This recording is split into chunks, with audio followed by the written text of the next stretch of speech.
Welcome to Vivekananda academy.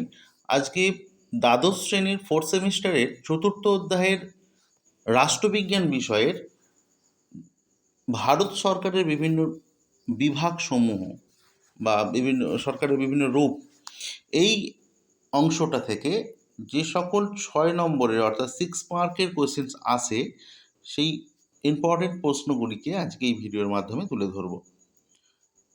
দ্বাদশ শ্রেণীর fourth সেমিস্টারের চতুর্থ অধ্যায়ের রাষ্ট্রবিজ্ঞান বিষয়ের এই 6 মার্কের প্রশ্নগুলি, যেগুলো অত্যন্ত গুরুত্বপূর্ণ আসন্ন ফোর্থ সেমিস্টারের পরীক্ষায়, যেগুলো একেবারেই পরীক্ষায় আসতে চলেছে, গুরুত্বের নিরিখে অনেকটাই এগিয়ে, বা বলা বাহুল্য এই প্রশ্নগুলি আসবেই। বিগত বছরে আমরা যদি এইচএস এর প্রশ্নপত্রের দিকে তাকাই, তাহলে আমরা দেখব এই প্রশ্নগুলির মধ্য থেকে বারংবার প্রতি বছরই প্রশ্ন রিপিট এসেছে। আসি ভিডিওর মূল পর্বে। 1 নম্বর প্রশ্ন, ভারতের রাষ্ট্রপতির ক্ষমতা ও কার্যাবলী ও পদমর্যাদা। রাষ্ট্রপতির ক্ষমতা, কার্যাবলী ও পদমর্যাদা আলোচনা করো। অথবা রাষ্ট্রপতির জরুরি ক্ষমতা আলোচনা করো। রাষ্ট্রপতির জরুরি ক্ষমতাটা অতটাও গুরুত্বপূর্ণ নয়, কিন্তু যেহেতু তোমাদের ফোর্থ সেমিস্টারের এই বিষয়টি রয়েছে, তো সেক্ষেত্রে আমি প্রশ্নটি রেখেছি রাষ্ট্রপতি থেকে। আসছি 2 নম্বর প্রশ্ন, ভারতের প্রধানমন্ত্রীর ক্ষমতা, কার্যাবলী ও পদমর্যাদা আলোচনা করো। মোস্ট ইম্পর্টেন্ট প্রশ্ন। ভারতের রাষ্ট্রপতির কার্যাবলী, ক্ষমতা ও পদমর্যাদা এবং ভারতের প্রধানমন্ত্রীর ক্ষমতা, কার্যাবলী ও পদমর্যাদা মোস্ট ইম্পর্টেন্ট দুটি প্রশ্ন। আসি 3 নম্বর প্রশ্নে, ভারতের যে কোনো একটি অঙ্গরাজ্যের রাজ্যপালের ক্ষমতা, কার্যাবলী ও পদমর্যাদা আলোচনা করো। এই প্রশ্নগুলি অত্যন্ত গুরুত্বপূর্ণ প্রশ্ন। এগুলো ইম্পর্টেন্ট প্রশ্ন হিসাবে আমি রেখেছি, যেহেতু অধ্যায় ভিত্তিক আমি প্রশ্নগুলো দিচ্ছি, তোমাদের সামনে তুলে ধরছি ভিডিওর মাধ্যমে, তাই প্রশ্ন সংখ্যা একটু বেশি, কারণ আমাদেরকে পুরো অধ্যায়টাকে ডিটেলসে পড়তে হবে, জানতে হবে। তাই প্রথম থেকেই সাজেস্টিভ প্রশ্ন একটু এড়িয়ে চলাটাই বেটার। পরীক্ষার সামনাসামনি কিছু সাজেস্টিভ বা গুরুত্বপূর্ণ প্রশ্ন আমি অবশ্যই তুলে ধরব। আজকে শুধু চ্যাপ্টার ওয়াইজ প্রশ্নগুলো আমি তুলে ধরছি। চতুর্থ প্রশ্ন, ভারতীয় পার্লামেন্টের ক্ষমতা, কার্যাবলী আলোচনা করো। পঞ্চম প্রশ্ন, ভারতের পার্লামেন্টের উভয় কক্ষের মধ্যে সম্পর্ক ব্যাখ্যা করো। অত্যন্ত গুরুত্বপূর্ণ প্রশ্ন এটা। বিগত বছরে এইচএস পরীক্ষায় অনেকবারই এই প্রশ্নপত্রে আসতে দেখা গেছে এই প্রশ্নটিকে। 6 নম্বর প্রশ্ন, ভারতের বিচার ব্যবস্থার বৈশিষ্ট্য আলোচনা করো। এই অধ্যায়টা এতটাই গুরুত্বপূর্ণ একটি অধ্যায়, যে অধ্যায় থেকে প্রায় প্রত্যেক বছরই কমপক্ষে 2টি প্রশ্ন এইচএসে বা উচ্চ মাধ্যমিক পরীক্ষায় আসেই।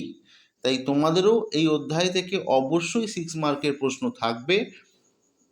এই কটি মাত্র প্রশ্ন করলেই তোমরা সেই প্রশ্নগুলির সঠিক উত্তর এবং সঠিক নির্ভুল উত্তর করে আসতে পারবে। 7 নম্বর প্রশ্ন, ভারতের সুপ্রিম কোর্টের গঠন, কার্যাবলী আলোচনা করো। অর্থাৎ ভারতের সুপ্রিম কোর্টের গঠন ও কার্যাবলী আলোচনা করতে বলা হয়েছে। এই প্রশ্নটা অত্যন্ত গুরুত্বপূর্ণ প্রশ্ন। এই প্রশ্নটা বিগত বছরে বহুবার এইচএস পরীক্ষায় এসেছে। আসছি 8 নম্বর প্রশ্নে, ভারতের কোনো একটি অঙ্গরাজ্যের হাইকোর্ট এর গঠন, কার্যাবলী আলোচনা করো। এখানে একটু মিস্টেক হয়ে গেছে, একটা দন্তাস্ব পড়ে গেছে। ঠিক আছে, ওটা। আসছি 9 নম্বর প্রশ্নে, ভারতের লোক আদালতের গঠন ও কার্যাবলী আলোচনা করো। অত্যন্ত গুরুত্বপূর্ণ একটি প্রশ্ন।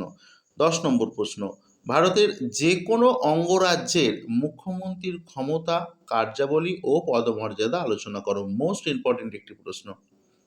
আসছি অন্তিম প্রশ্নে, ক্রেতা সুরক্ষা আদালতের ওপর টিকা লেখো।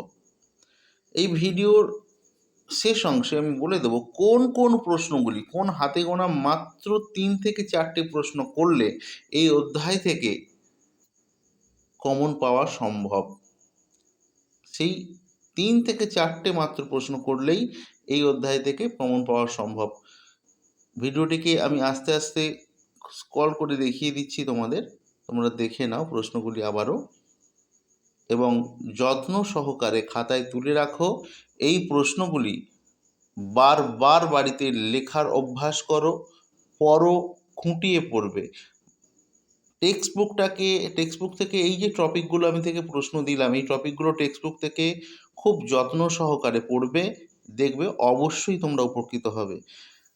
এই প্রসঙ্গেই বলে রাখি, ভিডিওটি যদি কারো ভালো লেগে থাকে অবশ্যই একটি লাইক করবে এবং চ্যানেলে কেউ নতুন এসে থাকলে অবশ্যই চ্যানেলটিকে সাবস্ক্রাইব করবে এবং বেল আইকনটি অন করতে ভুলবে না, কারণ সবার আগে কোনো ভিডিও আপলোড করলে নোটিফিকেশান যাতে তোমাদের কাছে পৌঁছে যায় তার জন্যই বেল আইকনটি অবশ্যই ক্লিক করবে এবং ভিডিও থেকে উপকৃত হলে বন্ধুদের মধ্যে ছড়িয়ে দিও। প্রশ্নগুলিকে আমি আবারও একবার দেখিয়ে দিচ্ছি, এই প্রশ্নগুলিকে তোমরা দেখে নাও, দেখে খাতায় সযত্নে লিখে নাও, সযত্নে খাতায় লিখে নাও, বারংবার লেখার প্র্যাকটিস করো। এই প্রশ্নগুলিকে 6 নম্বরের মতো করে প্র্যাকটিস করতে হবে।